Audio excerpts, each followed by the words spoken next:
ওকেই, আসসালামু আলাইকুম। আজকে নতুন একটি টপিক নিয়ে আপনাদের সামনে। ইতিপূর্বে আপনারা অনেকভাবে আমাকে অনেক জায়গায় দেখছেন। বলতে গেলে যে কোথাও কোনো খাবারের রিভিউ দিচ্ছি, আবার বা কোথাও কোনো নতুন জায়গা এক্সপ্লোর করতেছি। এই ধরনের ভিডিওতে আপনারা আমাকে দেখে অভ্যস্ত। তো আজকের ভিডিওটা হতে যাচ্ছে একটু শিক্ষামূলক, যদিও বা এটা আমার প্রথম পেশা, আর আমি অনেক দিন ধরে এই লাইনে। তো সেক্ষেত্রে আমি একটু বলতে চাই, সেটা হচ্ছে যে আমাদের সারাউন্ডিংয়ে অনেক মানুষ, অনেক টিচার্স আর অনেক মানে যারা নতুন একাডেমিকলি টিচিং সেক্টরটা ওপেন করছে বা শেখাচ্ছে, সেই ক্ষেত্রে তাদের ইংলিশ স্পিকিংয়ের ক্ষেত্রে অনেক ধরনের আমি ভুল বা কিছু মতভেদ দেখতে পাচ্ছি। সেগুলো নিয়ে আজকে টুকটাক একটু কথা বলতে চাচ্ছি। তার অন্যতম কারণ হচ্ছে যে আমাদের বর্তমান শিক্ষা ব্যবস্থা একটু হার্মফুলের দিকে চলে গেছে।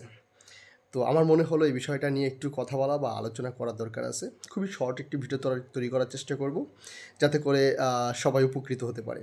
দেখুন, এখানে সত্যি কথা বলতে যারা স্টার্টিংয়ে নতুন করে শেখার জন্য ইংলিশ স্পিকিংটাকে একটা ল্যাঙ্গুয়েজটিক দুর্বলতা মনে করে, তো সেই ক্ষেত্রে তারা কিন্তু অত বেশি অ্যাডভান্স লেভেলের ইংলিশের ওয়ার্ড সম্পর্কে, ইংলিশের সেন্টেন্স সম্পর্কে জানে না। যার কারণে তাদেরকে ওয়ার্ড টু ওয়ার্ড আপনার ট্রান্সলেট করে তারপর ইংলিশটা শেখানো হয়ে থাকে সাধারণত। তো সেই ক্ষেত্রে একটা বড় ধরনের ভুল কিন্তু আমরা দেখতে পাই যারা সাধারণত এই লাইনের সঙ্গে দীর্ঘদিন যুক্ত। তবে দুর্ভাগ্যবশত এবং দুঃখের সঙ্গেও জানাচ্ছি যে কিছু সংখ্যক টিচার্সরা আছে যারা এই জিনিসগুলো বুঝতে পারছে না যে এক্স্যাক্টলি কীভাবে টিচিংটা দেওয়া উচিত। আমি মনে করব তাদের এই টিচিং স্কিলটা একটু আপগ্রেড করা উচিত। তার কারণ হচ্ছে যে আমাদের দেশের যদি কোনো স্টুডেন্টস ইংলিশ ল্যাঙ্গুয়েজের উপরে দক্ষতা অর্জন করে থাকে সাধারণত, তবে সেটা যদি কারোর সামনে প্রদর্শন করে, সামহাও যদি আমি কারোর সঙ্গে কথা বলি সেই ল্যাঙ্গুয়েজটা দিয়ে, অবশ্যই আমি রিপ্রেজেন্ট করব আমার নিজের জায়গাটাকে। ইভেন আমি আমার নিজের পার্সোনালিটিকে রিপ্রেজেন্ট করব। তো সেই ক্ষেত্রে আমি খেয়াল রাখবো যাতে করে আমি সবসময় অন্তত অ্যাডভান্স লেভেলে না হলেও যেন কোনো ভুল ভৃতি বা কোনো হাস্যকর পরিবেশের সঙ্গে যেন আমি পরিচিতি না হই। আর নিজেকে সেভাবে যদি তুলে ধরার চেষ্টা করি, তাহলে সেই ক্ষেত্রে আপনারা অনেক সময় নিজেকে অনেক অপমান বোধ করবেন। তো সেই ক্ষেত্রে একটু কথা বলি। আজকে হঠাৎ করে সোশ্যাল মিডিয়ায় স্ক্রল করতে করতে আমি একটা ভিডিও সামনে পড়লাম। সেখানে মুখ সামলিয়ে কথা বলো এইটা সরি মুখ সামলিয়ে কথা বলো এই সেন্টেন্সটির ইংলিশে তারা ট্রান্সলেট করতেছিল যে hold your tongue, hold your tongue. দেখুন, আসলে কি ভুল ঠিক একটা ব্যাপার, আর একটা ব্যাপারটা হচ্ছে যে কোনটা বেশি ভালো হয় আপনার জন্য। দেখুন, আপনি যখন একটা স্টার্টার লেভেলে থাকবেন, আপনি যখন আপনার ক্লাসটা মেনটেন করবেন, সাপোজলি মনে করেন যে আপনি একজন হাই ক্লাসের মানুষ, হাই প্রোফাইলের মানুষ, সেই ক্ষেত্রে আপনি যখন আপনার ভাষাগতভাবে যদি আপনি দক্ষতা অর্জন না করে থাকেন, তাহলে আপনি নিজেকে যখন আপনি এই ধরনের ছোটোখাটো ওয়ার্ডস বা সেন্টেন্স দিয়ে আপনি যখন কথা বলা শুরু করবেন, তখন সামনের মানুষটা বুঝে নেবে যে আপনার ক্লাসটা এক্স্যাক্টলি কতটুকু। তো আমি এখানে কাউকে ছোট বা বড় করার চেষ্টা করছি না, আমি সত্যিটাকে সত্যিরূপে একটু বাস্তবায়ন করার চেষ্টা করছি। তো সেই ক্ষেত্রে এখানে একটু বলে রাখি, সেটা হচ্ছে হোল্ড ইয়োর টাং। এটা হচ্ছে যে মুখ সামলিয়ে কথা বলো, সে যেটা বলার চেষ্টা করছিল। তবে এটা আমার মনে হয় যে হোল্ড ইয়োর টাংয়ের থেকে বেশি ভালো হবে mind your language. Mind your language. দেখুন, প্রোনাউন্সিয়েশনটা আমরা একটু পরে দেখব। এখানে আমরা শিখতে শিখতে প্রোনাউন্সিয়েশনটা বুঝে নিব।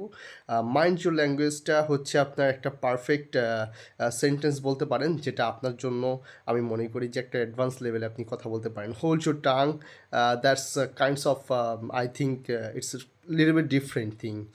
মুখ সামলিয়ে কথা বলো এইভাবে না বললে সবথেকে বেশি ভালো হয়। সাধারণত আমরা অনেক জায়গায় শুনে থাকি যে হোল্ড মাইন্ড ইয়োর ল্যাঙ্গুয়েজ। তো আমরা যখন কোনো কিছু সাধারণত গুগলে বা কোথাও সার্চ করে থাকি, সেক্ষেত্রে অনেক সময় ভুলভ্রান্তি আসে।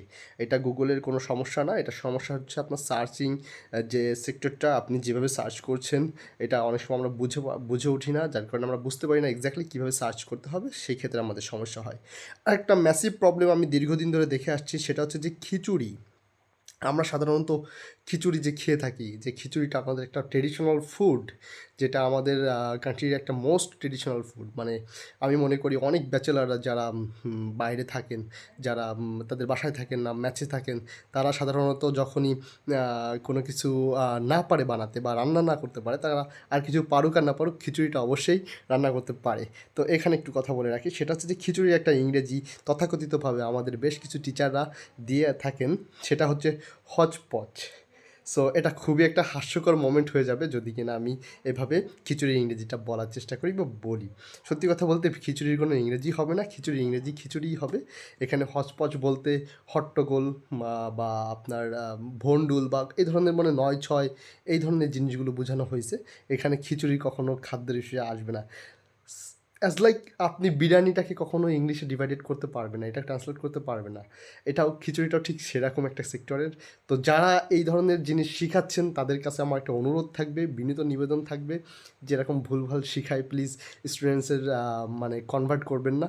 কারণ তারা কিন্তু আজকে আপনার সঙ্গে কথা বলছে শিখার জন্য, কালকে বাইরে গিয়ে কথা বলবে, আপনাকে রিপ্রেজেন্ট করবে যে কার কাছ থেকে শিখছি। আর সবথেকে বড় কথা, আমাদের দেশটাকে রিপ্রেজেন্ট করা হচ্ছে। সো খিচুড়ি ইংরেজি কখনোই হসপচ হবে না, হসপচটা হবে ভন্ডুল বা হট্টগোল বা ৯-৬ করা এ ধরনের সেক্টরে একটু ইউজ করার জন্য। Thank you so much. আজকের ভিডিওটা শর্ট করার জন্য চেষ্টা করলাম। নেক্সটে আপনাদের সাড়া পেলে আবার নতুন কোনো কিছু বানিয়ে দেখবো ইনশাআল্লাহ। সবাই পাশে থাকবেন, সাবস্ক্রাইব করবেন অ্যান্ড শেয়ার করে যারা জানে না তাদেরকে জানানোর সুযোগ করে দেবেন। Thank you so much. আজকে এই পর্যন্তই। আল্লাহ হাফিজ, টাটা, বাই বাই।